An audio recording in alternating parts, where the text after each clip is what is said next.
So, for Book Lovers Day last month, Outlet did a sale where you get a certain number of books and get one book free. And mind you, Book Outlet books are already discounted. And so I decided to seize the opportunity, plus I had free delivery anyway. I've been sitting on this haul and I've been too lazy to do an unboxing. Today I finally have the energy to, and let's get into the books. I don't know if the mic works this way, but I kind of like it.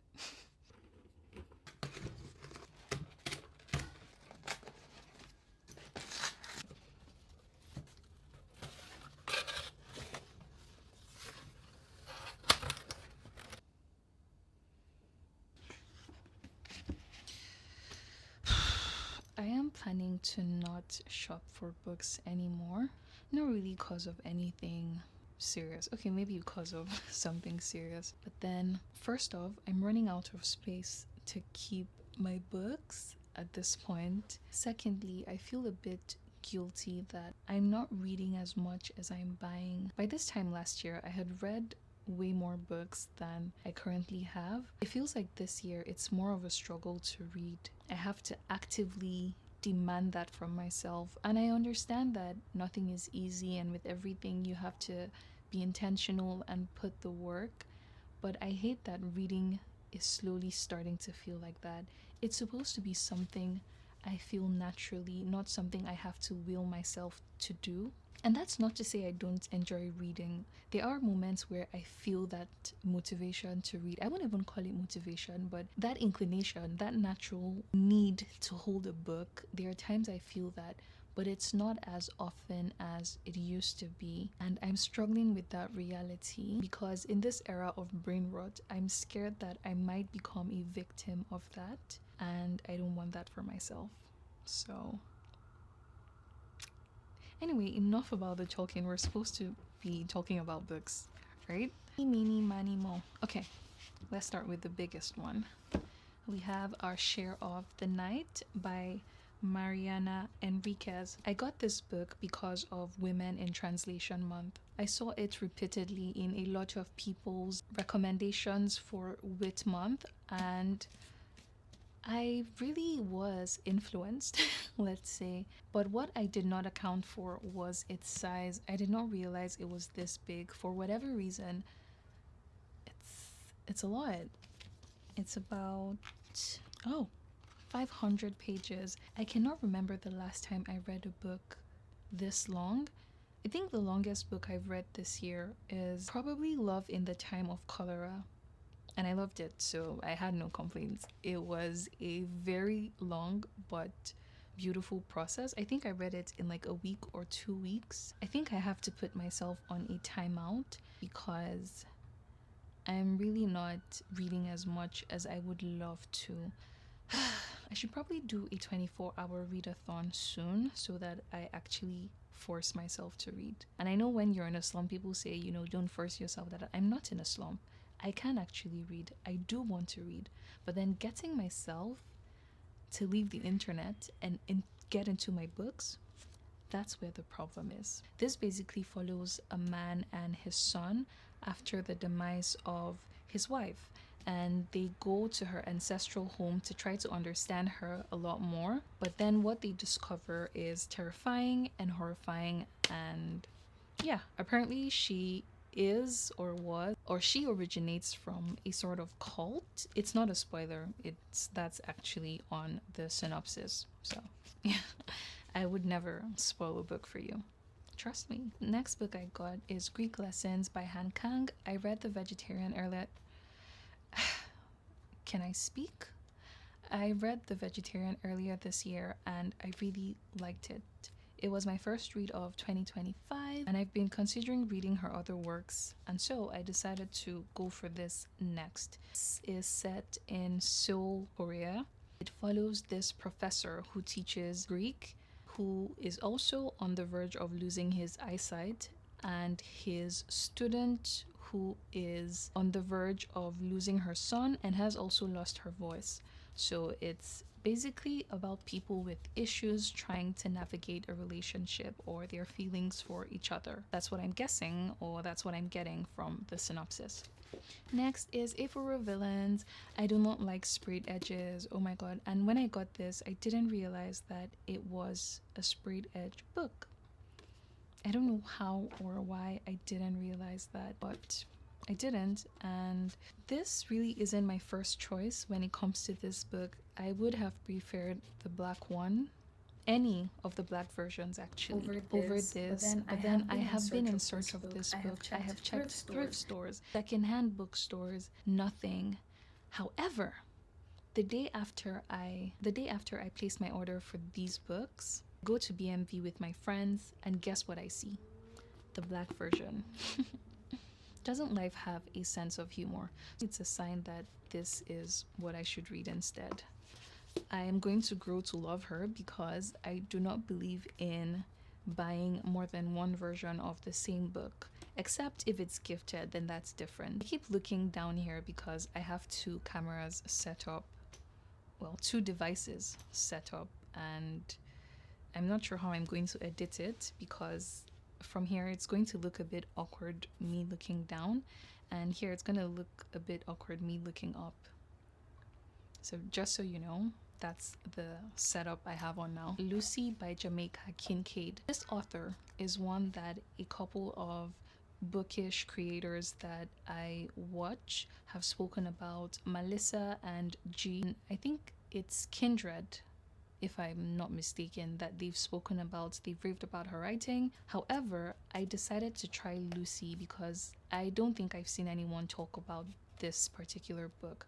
Maybe it's not one of her best works, but I would like to try it and see what it's about. Basically, it follows a teenage girl who moves from the West Indies to North America to work for a family of 5, I believe.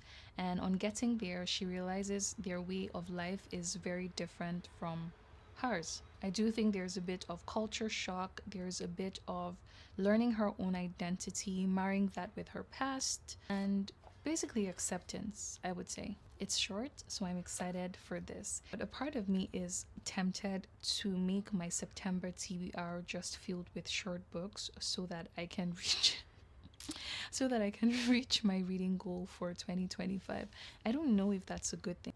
I know it's really not about numbers, and I'm not somebody who cares about how much I read in a year, but then because I have been avoiding reading by prioritizing using my phone or devices more and being on the internet generally, I do think desperate times call for desperate measures.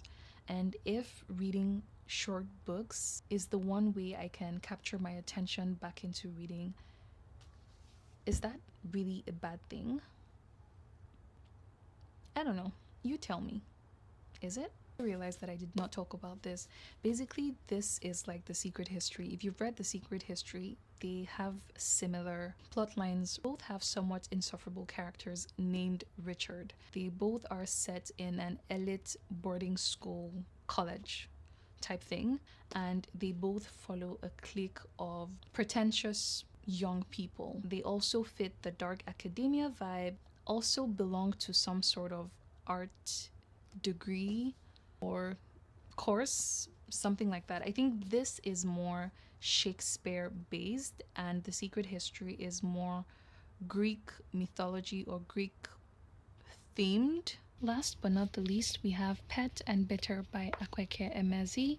I have read pretty much, okay, no, not all of their books, but 4 of their books. I loved 3. I DNF'd 1. We all know who that one is. You made a fool of death with your beauty. Don't come for me. I didn't like it. Judging from my love for their other books, I am very certain that I am going to love these 2. So Pet basically follows Jam and her friend who are from Lucille, which seems like a very dystopian or fantasy realm where monsters used to exist but don't anymore, and that is until they find one.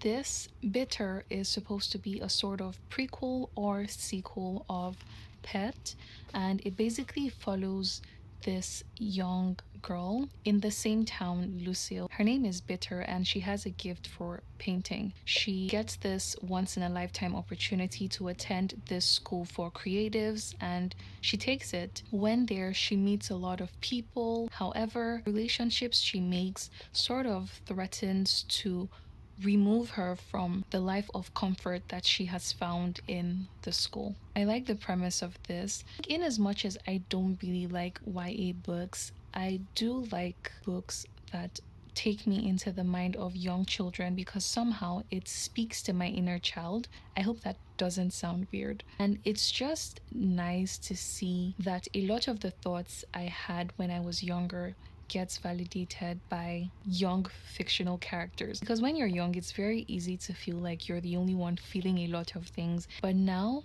it's like, oh, okay, I wasn't crazy for thinking that. But then when it has to do with YA romance, it always finds a way to trigger me. I think it's probably because I'm a bit mature now. I'm an adult. I just have a different perspective, and sometimes I find that a lot of the FMCs in YA books or books about teenagers are very redundant in their thinking, almost idiotic. I know it's part. I know foolishness is bound in the heart of a child, but then I just don't have to read about it, you know? Yeah, these are all the books from my haul. I'm still trying to figure out this YouTube thing. I'm also trying to figure out how long I want my videos to be. If I want to just make short videos about different topics, or if I want to do long stretches of vlogs mixed with sitting down and talking. I don't know, because now I want to do my September TBR, but then I don't know whether to include it in this video or whether to do that separately. Either way, I'm too tired to record now, so I'm just going to end this here, and then maybe tomorrow morning I will record my September TBR, and you likely will see some of these being repeated for that list. If I edit this and it's not outrageously long, which I think it might be, I will add the September TBR to it. But if it's long, then no. Also, very unrelated, just because I want to yap a bit before I end this video.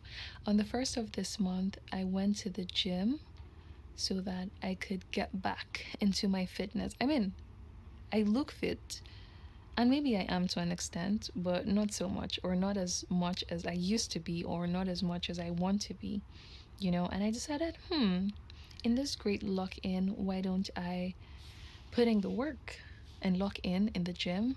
And I think I pushed my body too hard. I mean, in other parts like this hand, my legs, my thighs, it's the usual pain, the usual soreness, regular stuff. But then I don't know if I dislocated this hand or if I tore a tissue or a muscle. I don't know the terminologies. I'm not a doctor, okay?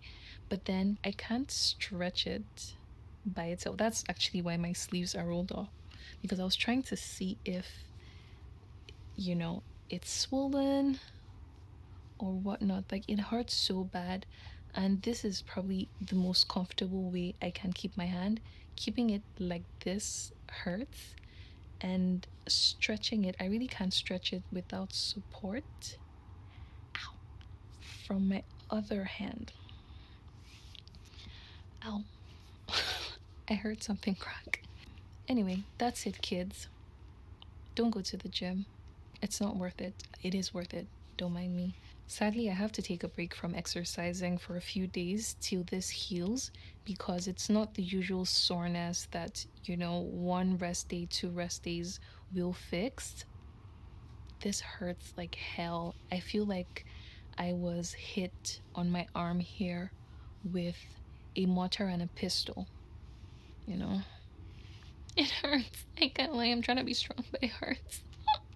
If this is where I'm ending the video, I do hope you enjoyed listening to me talk about books. This app feels very large and scary, and if you've been supporting me so far, thank you so much, and sincerely, I love you. From the bottom of my heart, I love you. Okay, I should just stop here. Okay, bye.